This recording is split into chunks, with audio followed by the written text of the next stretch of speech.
Lo prometido es deuda. Si llegamos a los 20.000 likes en este vídeo, prometo hacer un vídeo de todas las etapas pictóricas de Picasso. Hola, soy Antonio García Villarán y en este vídeo te voy a hablar de Pablo Ruiz Picasso. Y es que de este autor se ha hablado, se ha escrito, se han hecho miles de ensayos. Bueno, hasta se ha dicho que es un pintor abstracto, que Picasso jamás en su vida ha hecho abstracción. A él no le gustaba la abstracción, él siempre ha sido figurativo. Pero es verdad que al final de su vida hizo amparte, pues lo vamos a ver en este vídeo.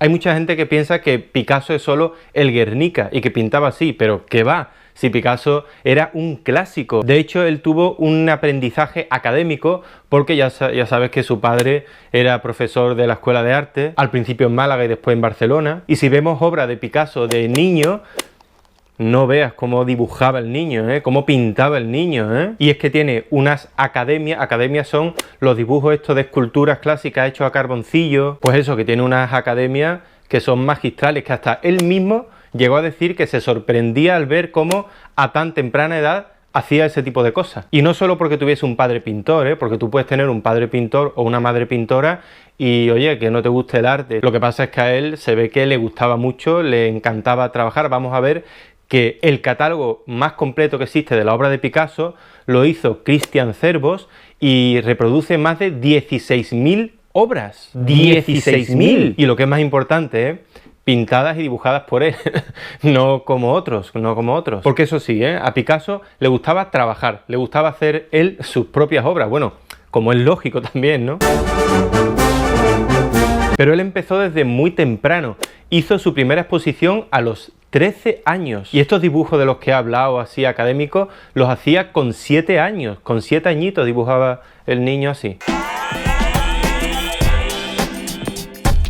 Y aunque es verdad que le ayudaba un poco el padre, bueno, le aconsejaba, eso, le ayudaba con las composiciones y esto, pero tiene cuadros de verdad que son para niños de su edad magistrales, como por ejemplo este que pintó a los 15 años, la primera comunión, o los retratos que hace de su padre y de su madre, e incluso las copias que hace de obras de Velázquez o del Greco, e incluso interpretaciones al estilo de Velázquez que son, bueno, están muy bien pintadas, están muy bien conceptuadas. El uso del color también es espectacular y hay que decir que con este aprendizaje uno después puede dedicarse a hacer lo que quiera, puede continuar por ahí o puede hacer otro tipo de cosas. Que tiene una copia de Felipe IV de Velázquez, que a ver quién puede hacer una cosa así. Vamos, que si Picasso hubiese querido ser un falsificador, hubiese tenido la vida solucionada.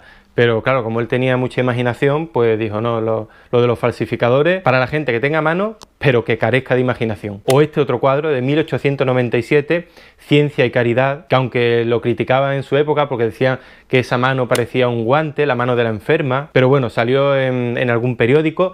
También es verdad porque el padre le ayudaba, el padre conocía a gente del mundillo y ya sabemos, porque se ha estudiado, que incluso en algún concurso pues le echó una mano su padre a Picasso. Y aunque Picasso controlaba perfectamente el dibujo académico, la pintura académica, pero era muy crítico con la academia. En sus cartas él le metía mucha caña al sistema educativo de la Escuela de Bellas Artes de Madrid. En esa época él quería irse a París o a Múnich, porque veía que allí estaba todo, estaban los impresionistas, allí se estaba cociendo toda la historia del arte, y él pues quería ir. Al final, ¿qué hizo? Pues que fue a París. Era un mundo aparte, donde los más excéntricos podían vivir en paz, en los márgenes de la sociedad. En la época de juventud, él estaba muy influenciado por pintores como Rosales, Fortuny o Pradilla, que eran pintores historicistas que controlaban la técnica estupendamente bien, y de eso, y sobre todo de las pinturas del Prado, fue de donde él sacó el máximo jugo. Y es que Picasso desde joven siempre ha tenido cierto éxito con la pintura. Bueno, este cuadro de Ciencia y Caridad tuvo una medalla de oro de Málaga, además de tener alguna mención honorífica especial. Y por cierto, hablando de Málaga, que sí, que Picasso es malagueño, pero Picasso vivió muy poco tiempo en Málaga, su infancia o así, y por más que he leído, él tampoco defiende Málaga así muchísimo, no dice, yo soy malagueño, no lo veo por ahí. De hecho, Sabartés, que escribió sus memorias hablando de Picasso, pues estuvo a su lado más de 30 años, dice que bueno, que él casi ni se acuerda de esa época de Málaga. Es verdad que nunca se nacionalizó como francés porque él estaba esperando a que Franco muriese para venir a España así y ser recibido con todos los honores. Lo que pasa es que se murió Picasso antes. ¿Y qué buscaba Picasso en París? Pues alimentarse de todo el movimiento moderno que estaba surgiendo. A él le encantaba Toulouse-Lautrec,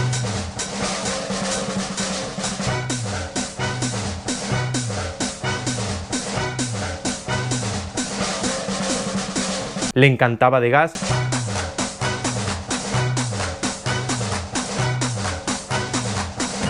y se puede ver que muchas de sus obras de esa época bebe de esas fuentes.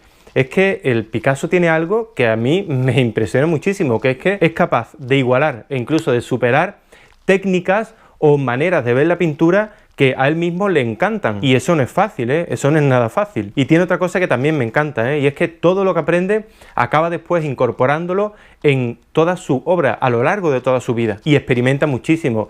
A mí hay un cuadro que está en el Reina Sofía que me encanta, lo he estudiado muchísimo, no solo por la composición, que me parece estupenda, con la figura a un lado del cuadro y el brazo extendido así, y si nos fijamos en la cara, los labios de ella están hechos a pinceladas verticales rojas, y ese tipo de soluciones son las que a mí más me han interesado cuando lo he investigado, cuando lo he estudiado, que bueno, después analizas también en la época en la que él hizo ese tipo de obra y ves cómo, por ejemplo, un gran dibujante, Ramón Casas, catalán, tiene dibujos y pinturas que se parecen mucho. No es que se parezcan, yo creo que es que Picasso veía esta solución y decía, pues yo las voy a incorporar a mi pintura, y las incorporaba y muy bien. Además, por ejemplo, entre Ramón Casas y Picasso se pueden comparar dibujos suyos y vemos que la calidad es muy similar.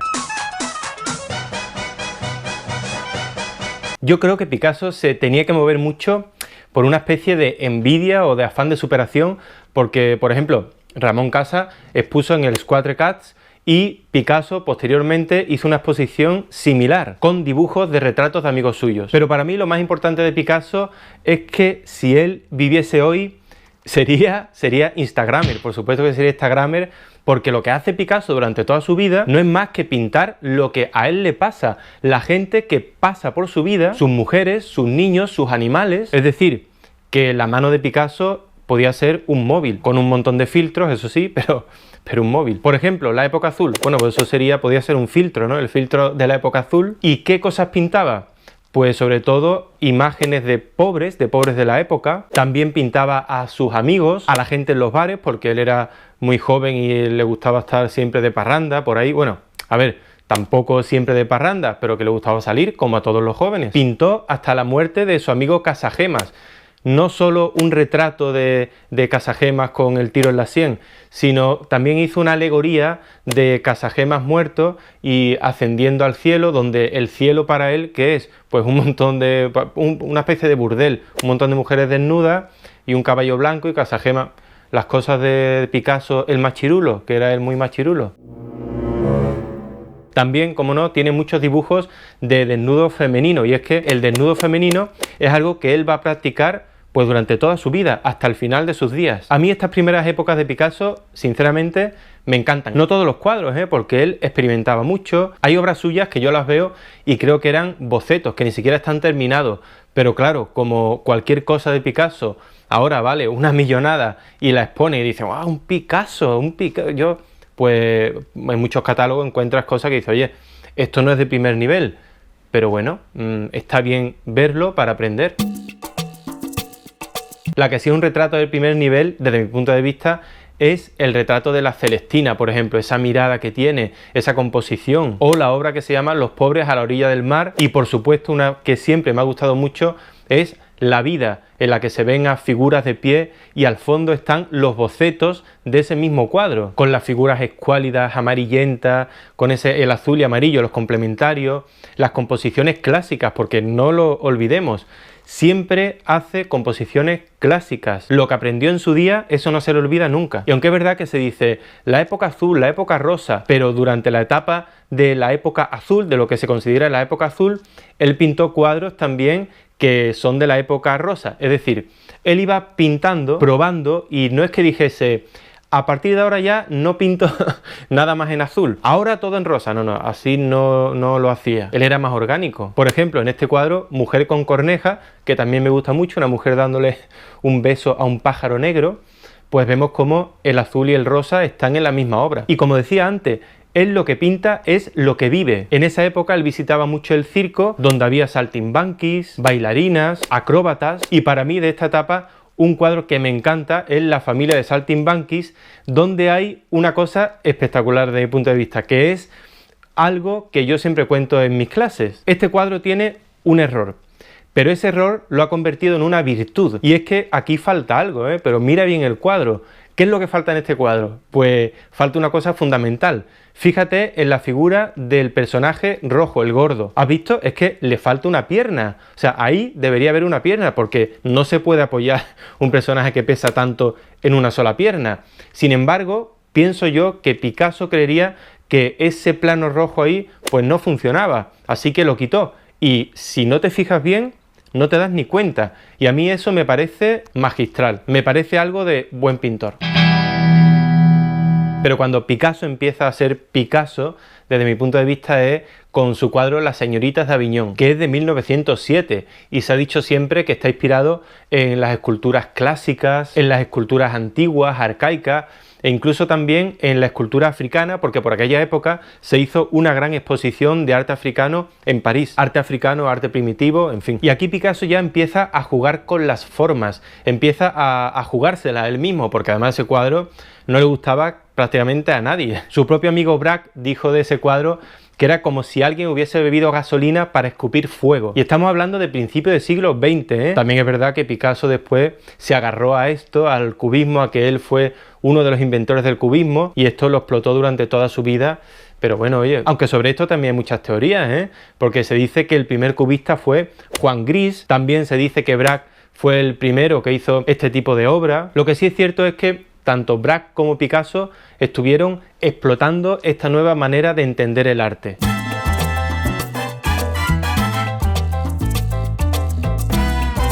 Y ya digo, a mí, tanto el cubismo analítico como el cubismo sintético, cuando veo muchos de estos cuadros, me llegan a aburrir, porque es que, mira, los temas siguen siendo los clásicos: retratos de Kahnweiler o retratos de sus amigos, de sus otros marchantes, bodegones cubistas, mucha guitarra, mucho bodegón con guitarra, e incluso con Anís del Mono también, porque él era muy cachondo. Pero no hay que olvidar que el cubismo es algo muy clásico. Fíjate nada más en la armonía de color que hay en todos los cuadros. No hay estridencias, y no solo eso, hay armonía formal. Todas las líneas rectas hacen que tengan mucha unidad, e incluso las pinceladas estas puntillistas, como ya dije antes, él lo aprovecha todo lo que aprende lo aprovecha. Pero hay algo que sí es innovador, y es en el material, porque en el cubismo, tanto Picasso como Braque, todos los que hacían cubismo, incluyeron el papel pegado como parte de la obra. Es decir, en aquella época, si un cuadro no estaba pintado, pues no se consideraba bueno, y por supuesto el pegar un papel no se consideraba nada artístico. Pero los cubistas, y sobre todo Picasso, fue uno de los primeros que empezó a reciclar, efectivamente, a reciclar y a coger otro tipo de materiales y añadirlo a los cuadros, que esto después los dadaístas lo explotaron muchísimo. Respecto al cubismo, Picasso siempre dijo que Braque y él intentaron hacer un lenguaje universal que todo el mundo entendiese, e incluso que todo el mundo practicase también. Al final se quedó en un estilo más, pero bueno, un estilo en el que además incluye la palabra, la tipografía dentro de la obra. Y dice, oh, qué moderno, oye, qué cosa ha hecho. Pero que va a ver, si el meter palabras dentro de los cuadros se hacía ya desde el románico. Bueno, de románico, desde siempre, vamos, y hay muchos cuadros del Renacimiento, del Barroco, que meten frases ahí, vamos, que prácticamente está todo hecho. Y cuando digo que a Picasso le gustaba mucho reciclar, bueno, que eso no lo digo yo, eso lo dice Françoise Guillot, que fue una de sus mujeres, estuvo con él más de 10 años, y en su libro cuenta, por ejemplo, cómo hizo lo de eso que es tan famoso, la cabeza de toro esa hecha con un sillín y un manillar de una bicicleta. Y es que dice que a él le gustaba mucho mirar entre las cubetas de escombros, no es que mirase entre los cubos de basura, pero casi. Y todos estos materiales después él los reciclaba, los componía, hacía esculturas que algunas de ellas pues efectivamente son de amparte, y hacía este tipo de juegos formales. Porque eso sí, a Picasso le encantaba jugar, siempre estaba jugando no solo con la pintura, con las formas y con el color, también jugaba mucho con las personas. Yo tengo un vídeo que puse hace muy poco de 3 anécdotas de Picasso, que te invito a que lo veas porque ahí hablo de cosas muy concretas de él que te van a gustar. Y es que cuando se habla de Picasso se dice, era muy machista, trataba muy mal a las mujeres y tal. Pero vamos a analizarlo, vamos a analizarlo. Esa anécdota que todo el mundo conoce de cuando él estaba pintando el Guernica y estaba Dora Maar allí con él y entró María Teresa y empezaron a discutir y entonces ya dijeron, ¿a cuál eliges de las dos? Y dijo Picasso, pues solucionadlo vosotras, pelearos. Y va y se pone las dos a pelearse. Vamos a ver, que si alguien te dice alguna vez, oye, pelearos por mí y tú te peleas, esa persona no está muy bien de la cabeza o puede que le haya dicho como una broma o algo, pero que tú te pelees, vamos, ahí estaban los tres regular, ¿eh? Vamos, que a los tres le iba la marcha, porque François Gillot, por ejemplo, no hizo nada de eso, de hecho, lo deja escrito en su memoria. Picasso, cuando le cuenta esta anécdota, ella le dice, ah, sí, pues yo por ti no me voy a pelear, como es lógico. Que, por cierto, hablando de Guernica, él empezó a hacer una cosa que muchos hacemos ahora en la red, y es que fotografió cada uno de los estados del Guernica, tal y como lo iba pintando, lo iba fotografiando, y hoy podemos ver cómo empezó el cuadro, cómo lo siguió y cómo lo terminó. Y aunque a mí el Guernica, sinceramente, me gusta, creo que es una obra de arte importante, pero me gusta muchísimo más los bocetos, los estudios preliminares que hace. Y también me gusta mucho cómo expresa el horror. Por ejemplo, la fuerza en la que algunos dibujos tienen los ojos así desorbitados, uno para arriba, uno para abajo, cómo muerde el pañuelo, por ejemplo, alguna mujer en algún dibujo, o esas manos cuando aprietan un elemento con los dedos cada uno para un sitio. Ahí sí me parece que hay un análisis formal bastante interesante. Y es que la obra de Picasso es cierto que es muy repetitiva en los temas, como ya hemos dicho, pero no en lo formal. Yo creo que él durante toda su vida estuvo luchando contra eso, contra la repetición. Hacía muchas variantes, pero también es verdad que al final de su vida fue cuando su obra, desde mi punto de vista, empezó a flaquear más. Por ejemplo, todas esas interpretaciones que él hizo de los cuadros clásicos, como las Meninas, que él las dibujó hasta desfallecer, y no solo de las Meninas, de muchos de los cuadros del Prado. Él los interpretaba bajo su óptica cubista, porque eso que llaman del estilo Picasso no es más que una variante del cubismo. Algo que pintó hasta la saciedad fueron las corridas de toros,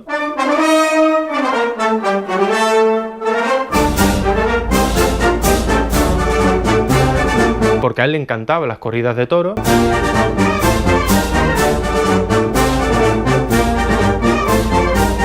Y también sus autorretratos. Él se autorretrató siempre, se hacía muchos selfies. Digo que sería un Instagramer fantástico.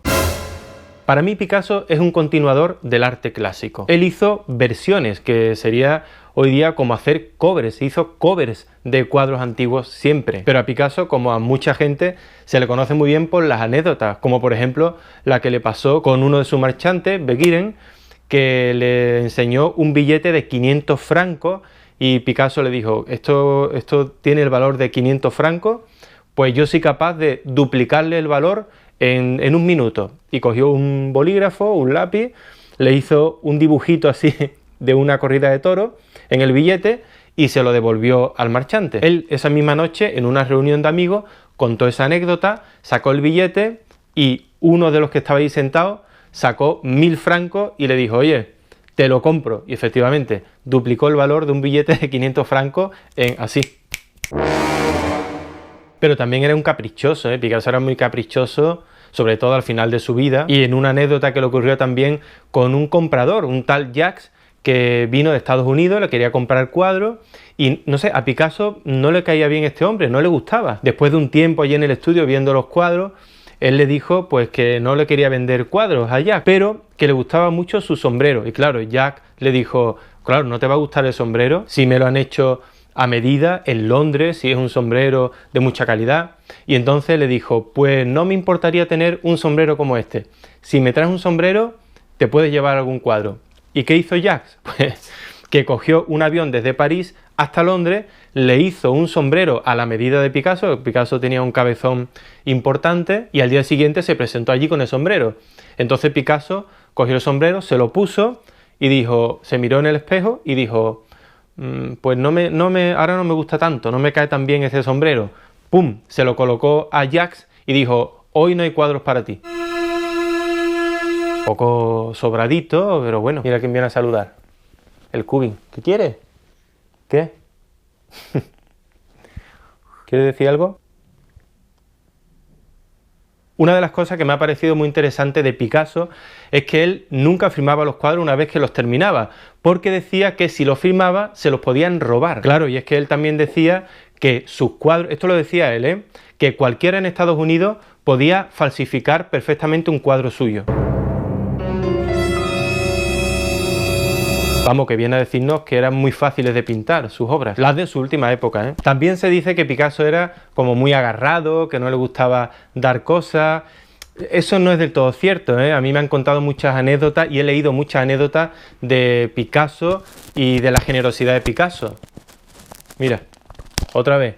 ¿Qué quiere? Lo que sí le pasaba a Picasso es que no le gustaba tirar nada. Aunque tenía mucho dinero, sobre todo al final de su vida, él iba con la ropa antigua. Le costaba una barbaridad que le hicieran un nuevo traje o comprar nueva ropa, pero esto además le pasaba con las personas que le rodeaban también. A él no le gustaba deshacerse de lo viejo o de la gente que había compartido su vida en algún momento. Por ejemplo, a todas sus mujeres le dejaba una asignación, algo de dinero, para, por una parte, que pudiesen vivir, pero para que no se separasen de él definitivamente, para tenerla siempre ahí. En cierto modo, para que no llegase a tener nunca vida propia. Pero vamos, que esto, algunas de sus mujeres estuvieron toda su vida dándole un poco calor a Picasso y otras pues pasaron de él. Picasso ha vivido de pintar y de dibujar siempre, siempre. Desde joven, desde 1900, él ya tuvo su primer marchante, un marchante que le daba 150 francos por todo lo que dibujase. Este marchante se llamaba Pedro Manach Jordi. Y otra cosa que también me ha llamado mucho la atención y que lo cuenta Sabartés en su libro, es que Picasso también escribía. Escribía, pero no le enseñaba a nadie lo que escribía, solo a Sabartés, que bueno, Sabartés era amigo suyo de juventud. Él empezó haciendo poesía, Sabartés digo, pero yo he leído algunas cositas que hay por ahí de Picasso y son reguleras, son reguleras. No he leído mucho, o sea que tampoco voy a dar una opinión así muy amplia, muy clara, pero bueno. No toda la obra de Picasso es buena. Eso lo decía él mismo. Por ejemplo, las piezas de cerámica que hizo, aunque hay algunas que no están mal, pero la gran mayoría a él no llegaron a gustarle. Él no las consideraba de calidad. Y también pienso una cosa, que al final de su vida, con tantos aduladores que tenía, tanta gente que quería sacarle el dinero, porque él producía mucho dinero, es decir, había un montón de gente que quería su obra y la vendía como churros, mira. Y ahora la Ullmann. Ahora se me sube la Ullmann. ¿Qué quiere, Ullmann? Qué carita de sueño, ¿no? Está un poquito resfriada. ¿A que sí? Pero se le está pasando. ¿Está resfriadita? Pues eso, que tenía todo un ejército de aduladores, de admiradores y por supuesto también de parásitos. Y si es verdad que tiene muchos bocetos, muchas obras que pueden parecer en parte, todo el conocimiento que él tiene también se nota en sus obras. Las líneas, los colores que pone en los cuadros, no los hace de manera aleatoria, los hace con conocimiento, porque yo tengo que admitir que entiendo por qué Picasso sea uno de los artistas, sino el artista más importante del siglo XX. Ya no solo por ser un paradigma de cambios, o sea, de no quedarse con una fórmula y repetirla muchísimo. También es importante su afán de superación y su obra también es tan amplia que hay para todo, ¿no? Para todos los gustos. Yo creo que nunca llegaremos a saber cómo era realmente Picasso, porque yo he leído muchos libros, además, esos libros los voy a poner al final del vídeo y también os los voy a dejar aquí en la cajita de descripción, pero en cada uno de ellos se cuentan cosas diferentes de Picasso. De todas formas, me ha sorprendido que tiene muy mala fama, tiene muy mala prensa Picasso, pero en los libros que yo he leído de gente que lo conoció realmente, no lo ponen tan mal, ¿eh? A Picasso no lo ponen tan mal. Y encima yo aquí en este vídeo, pues hablando así de él. En fin, espero de verdad que te haya gustado este vídeo. Revienta el botón de like, compártelo, sobre todo compártelo y dime qué opinas. Porque eso sí, lo mejor que hay en mi canal son vuestros comentarios, por supuesto. Yo aprendo muchísimo. Muchas gracias por verlo y nos vemos muy pronto. Mira. Mira la pobre. ¿Dónde está? Ullmann. Ullmann. Ullmann. Mira, mira, el cable. Mordiéndome el cable, ¿lo ves? O sea, yo aquí grabando el vídeo con Ullmann aquí en mi regazo, para que veáis. Es que es más buena.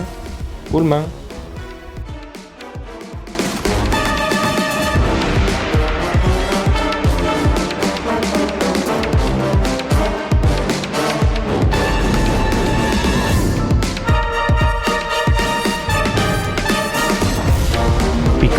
Picasso.